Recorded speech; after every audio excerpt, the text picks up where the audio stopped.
Alright, today we're going to start working on our ABS traction control lights. You can see down here got the ABS light and TCS light, and when we hook it up we get some codes on the speed sensors, both front and rear. Okay, I've connected my Innovo 6030P, and I came into the system menu over here, scroll down to ABS, hit enter. Okay, it's going to interrogate the vehicle, and sometimes it asks you, is this the correct vehicle, but it's a Jeep ABS. You can see here I'm getting a rear wheel speed sensor. I don't know if you can read that or not. C102B, which is the rear wheel speed sensor circuit, and then on the right side, and then the right front wheel speed sensor circuit. Alright, so the next step is to take off the front tire, and we're going to remove the speed sensor and replace it here in the front right passenger side. We already did the rear, and now we're going to take the caliper off and basically get at this speed sensor here. So the vehicle is chocked, emergency brake is on. Okay, so I'm going to use a pair of wire snippers. If you have a trim tool, I don't know if you can see these. Basically, they're very sharp like that, so they act similar to a trim tool. I'm going to exaggerate here. You slide them under, and then you lift them out like that. So I'll come in here, pop these rivets,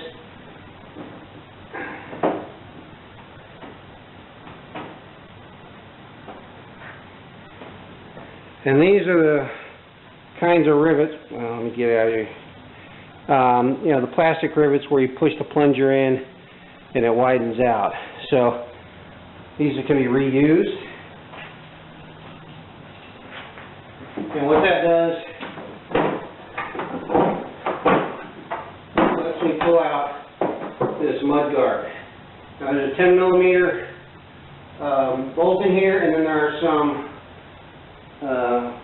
they're similar plastic rivets. One, 2, 3, and 4. And I'll be able to pull this mud guard kind of down out of the way so I can see, get my hands around the strut. Okay, these are just, you know, plastic plunger style, or I should say push-in style. They don't have the little plunger on them. You can get them at the AutoZone or O'Reilly's, wherever.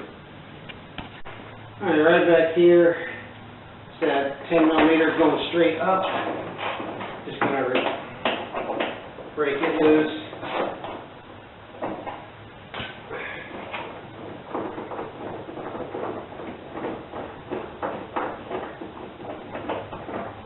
About 3/4 of an inch to come out.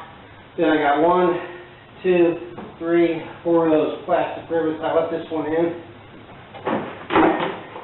You can see how now I can get at the strut. I may pull this 4th one out to get a little more room. Alright, so let me tuck that back up for the moment. I went ahead and turned the steering wheel in a little bit so that in this case this is the right front, so I turn the wheel to the left to bring the caliper out a little.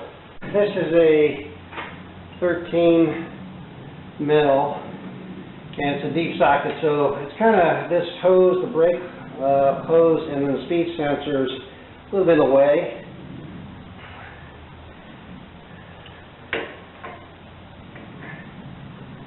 Going to pull the speed sensor out of the way and gently push the hose down here.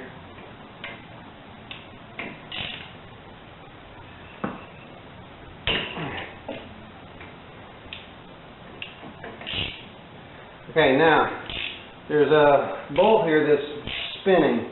So I'm going to have to get a wrench and hold this in order to get this to stay stationary. I'm a cyclist triathlete, and I happen to have a 15 millimeter spanner wrench that fits really nicely in here. So this is 15 millimeters. Obviously you may not have a spanner wrench, but the key here is I'm going to use this to hold it stationary while I undo the rest. Now at some point it becomes so loose,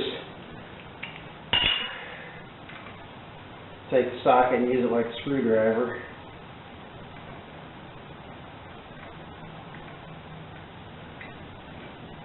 Okay. Now that seems to be holding in there, so I'm not going to finish. So set that off, come back down and do the same thing on the bottom.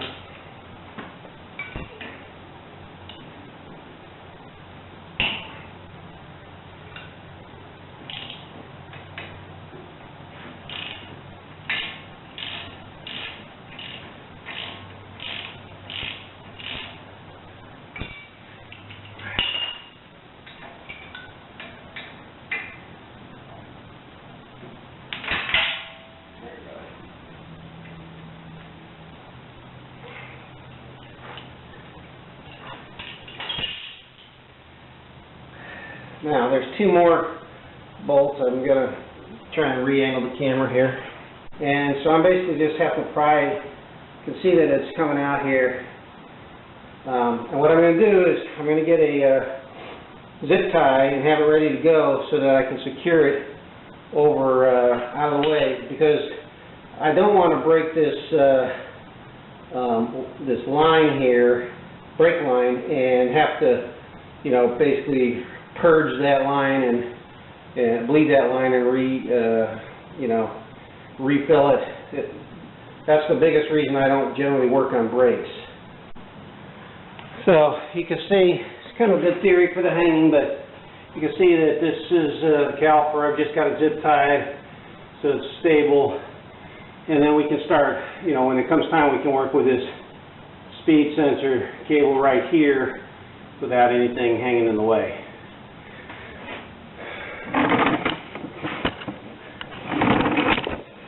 Okay, the next phase will be getting the rotor off and getting at the speed sensor on the back side. So there's two more bolts, and those are the two I was referring to earlier. So we're going to come back to them in just a second.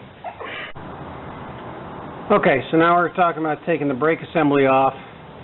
This is a 13-inch socket, 13/16 here and here. Now you'll have to pull this, you don't have to, but if you pull the, this is the speed, one of the speed sensor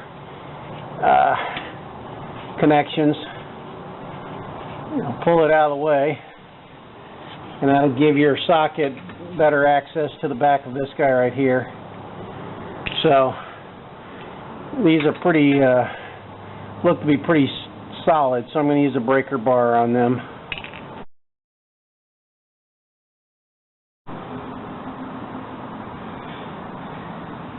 Okay, so far, the hardest part of this project has been getting the socket back out, the bolt back out of the socket. It was so snug.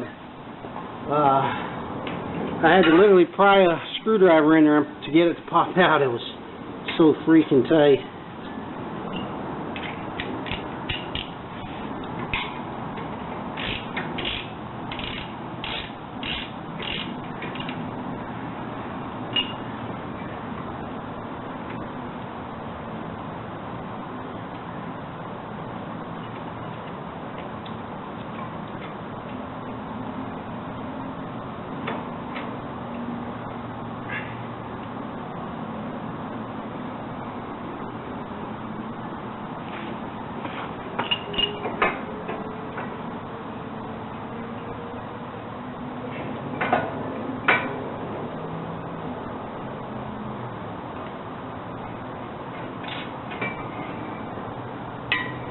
Okay, when I pulled it off, this came straight out. I'm going to lay it back here, and I'll basically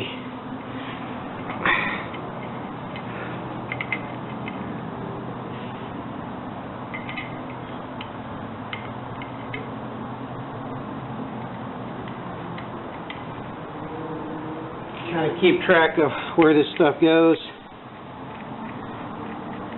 Okay, so this is coming off like that. I'll set it down over here.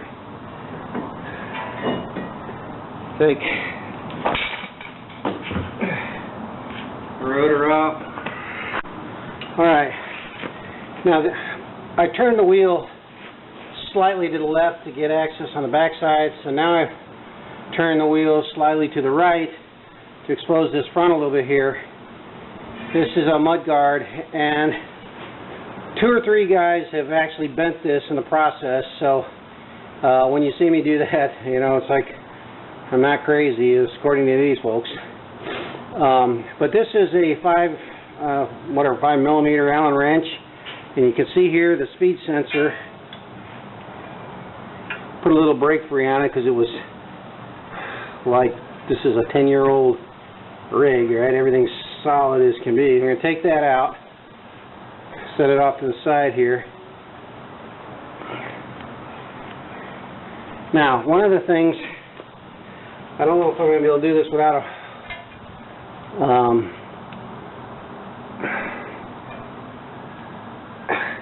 probably need a little bit of a screwdriver here. Let's see if I can find my screwdriver. Okay, kind of break it. There you go, break it loose. Now you're going to want to rotate it 45 to 90 degrees approximately. So this is where everybody kind of bends this a little bit, and then they pry this out.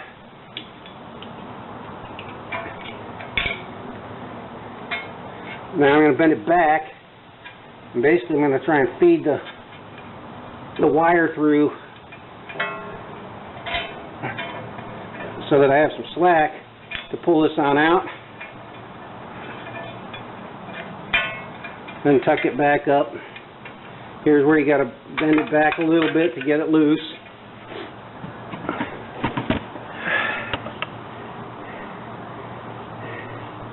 Okay, and now we're going to come and follow it back, and you got all these you know, rubber grommet things to hold it in place. Now I'm going to pay close attention to where this thing runs.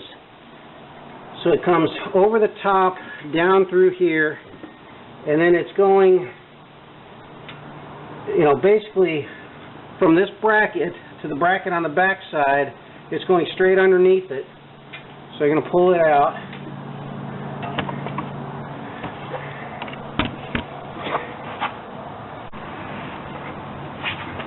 Okay, so now it has 2 clips, one right here, one right here. It follows around the brake line. There's one back here, you know, back in here, one over here, and then it continues up. So these can be removed with a screwdriver, I believe.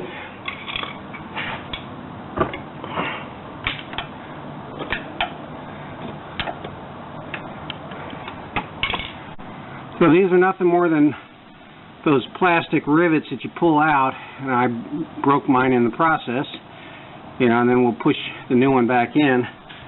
So I'm using my sort of pseudo trim tool here. I'm basically just grabbing hold and working them back and forth and prying them out. Alright, well somehow I lost my video for this segment of finishing up the removal of the cable. So if we take a look at the speed sensor cable, it's sort of started down here, worked its way through the you know, the wheel joint here and back around. There were a couple of pop rivets here holding it in here.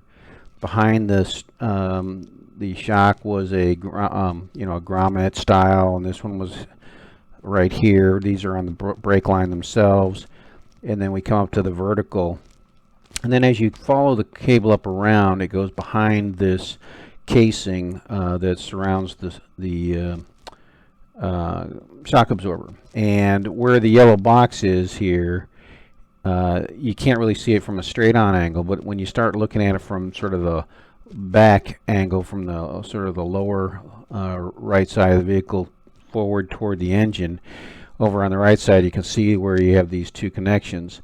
So here's the cable coming in. That's this guy right here. And this is the back end of the connector. And there are two of those little pop rivets. And all you do is you take a little screwdriver and basically punch those out.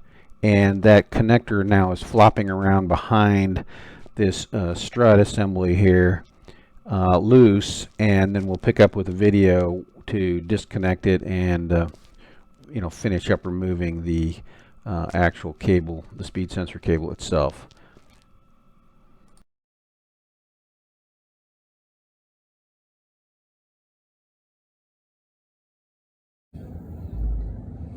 Okay, so this is oriented forward. You can see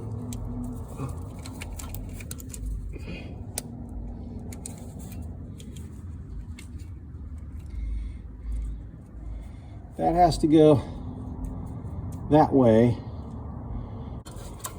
Okay, now I've pushed it. I'm coming around the front of the strut, and I've pushed so hard that the red thing basically broke off.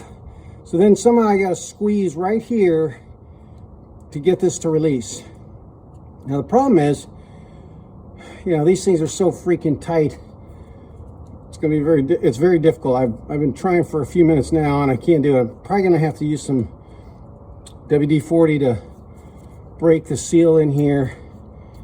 But you definitely want to peel your mud guard back and come around from the front and the back as best you can.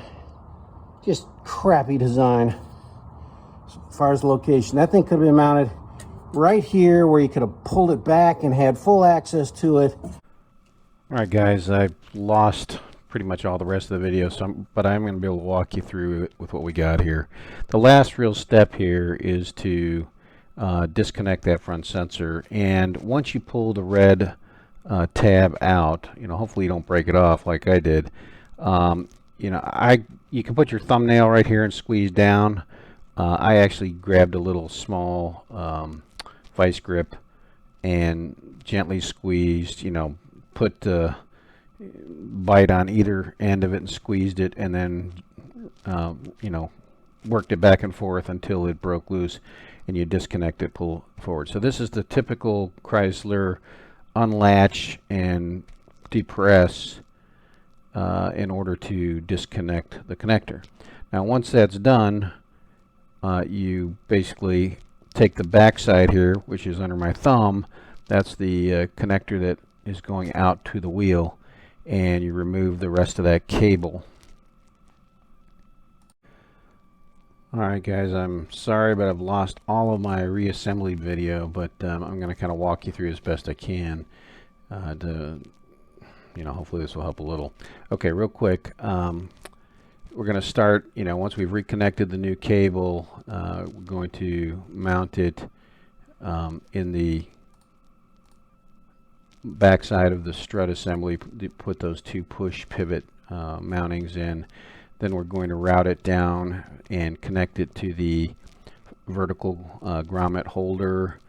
And behind the shock absorber, you'll find two grommets that connect to the hose line to keep it, to the brake line to keep it, along the line of where the hose is.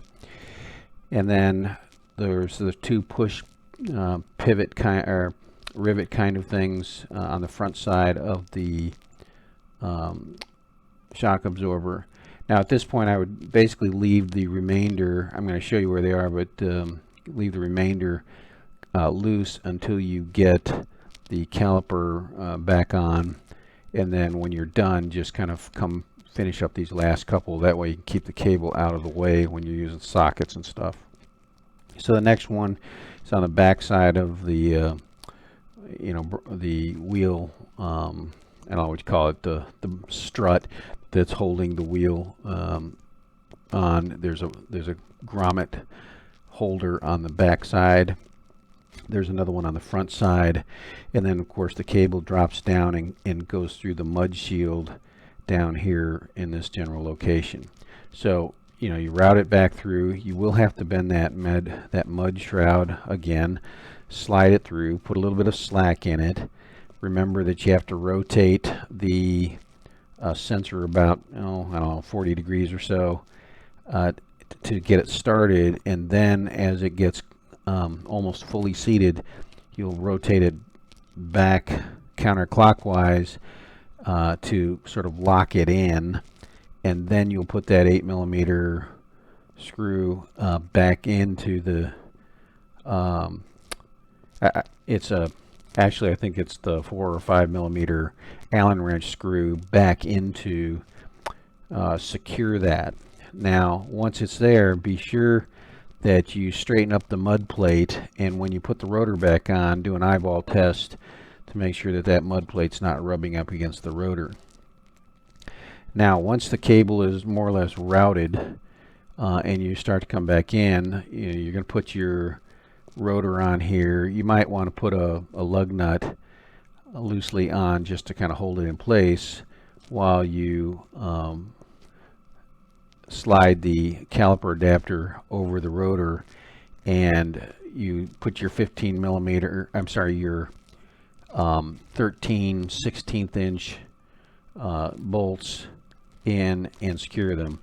Now we'll come back in a minute. I couldn't find any definitive source from Jeep. There's a lot of stuff in the forums about what torque settings to use. This is one thing where I actually went out and bought a torque wrench. Finally, I've been thinking about doing it for a long time, but I don't want to screw around with my brakes coming apart, so I went and I don't want them to be, overly tight, whatever. So I went out and got a torque wrench. Highly recommend it. And set the torque wrench. I think I'll show you the setting that I used in a minute. But there's two different settings. The first for these that hold the caliper adapter on, and then remember when we slide the caliper in with the drum, the brake drum, whatever you want to call that, cylinder in here, we're then going to use those two remaining nuts that we took out. I think they're 13mm nuts, and you have to use that 15-inch spanner wrench to hold them. These floating, they're kind of like floating nut assemblies in order to reassemble it. So it's not very hard to do.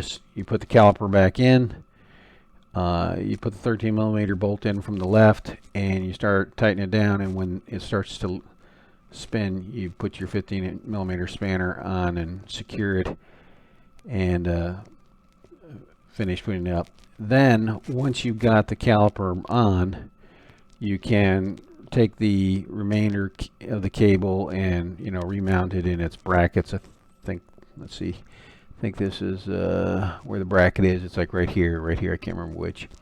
And reseat the cable so that it comes in and goes down and through the gap going forward. So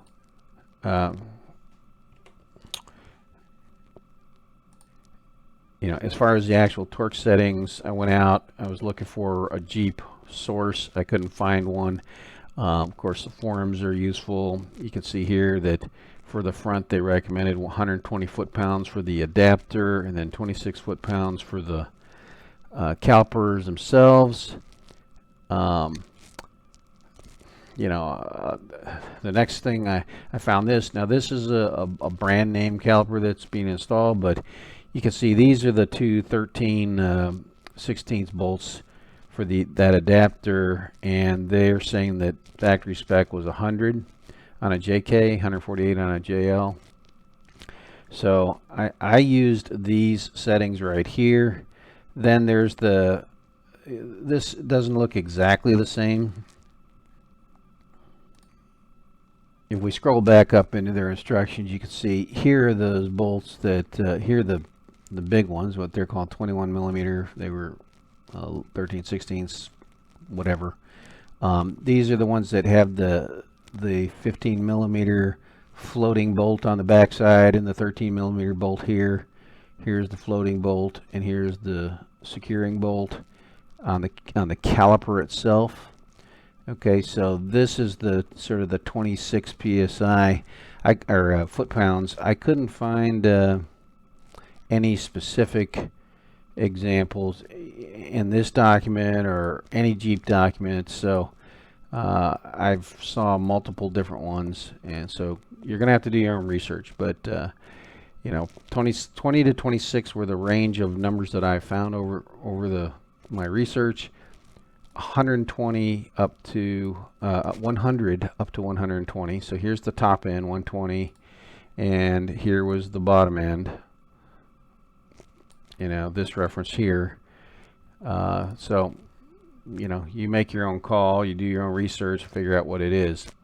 I don't know if there's a good Jeep Chrysler.com source that you can go to. I couldn't find one.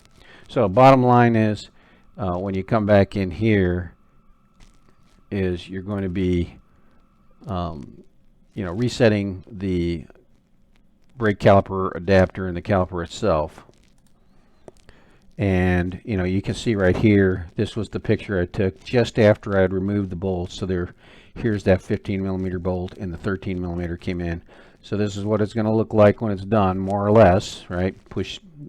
Slide this back a little bit further, put that 13 mil bolt here, the 13 mil bolt here, and then of course remove your, if you put a lug nut on here to hold this in place, remove that, and then more or less, you know, reassemble your mud guard inside the liner here, and you know, put your tire back on. Now I do highly recommend that you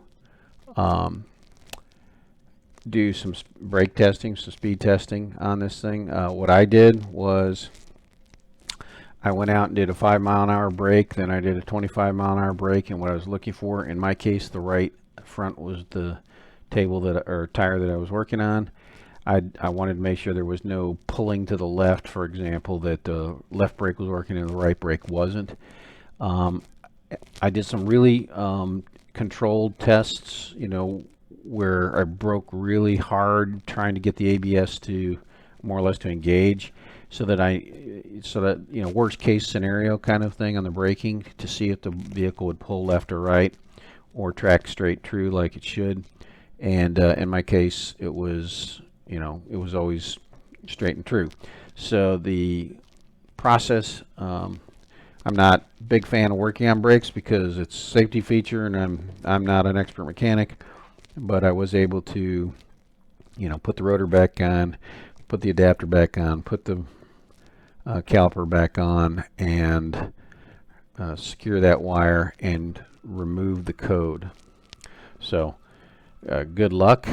So last thing I'll do is cover the tools I used in an effort to save time. If you can prepare with the right tools, it'll make this job a lot quicker. Okay, let's talk about what you're going to need to do this job right here. In addition to my 15 millimeter spanner and my ratchet with my 13 millimeter that's sitting over here getting ready to put this thing back, these are the tools that I used. The hammer, just to help tap some of those plastic rivets out and little minor stuff like that. I have a 4-inch clamp. It wasn't enough. I showed you in the video kind of how to use it, but you'll need probably at least a 6, maybe an 8-inch clamp if you want to try that. If you notice, when I went to put the caliper back on, it actually seems to be going on pretty nicely. I'm going to finish this up in a moment. So I don't know if you need to squeeze that or not. One guy did it, you know, probably put a little more slack in there so it was a little easier to move. I used, you know, a channel lock collapsible grip in order to grip that front connector and pull it forward, because I couldn't get my thumb, once I removed that red protector, I couldn't get my thumb down, so I had to squeeze it and kind of work it back and forth using the channel locks. Miscellaneous little screwdrivers to help pry, and over here I was using wire cutters, but if you have a trim tool to where you can, you know, pry underneath those little plastic rivets and work them out, You know, that's what I use the screwdrivers for a variety of sort of trim kind of stuff. WD-40 just to loosen up a couple of things.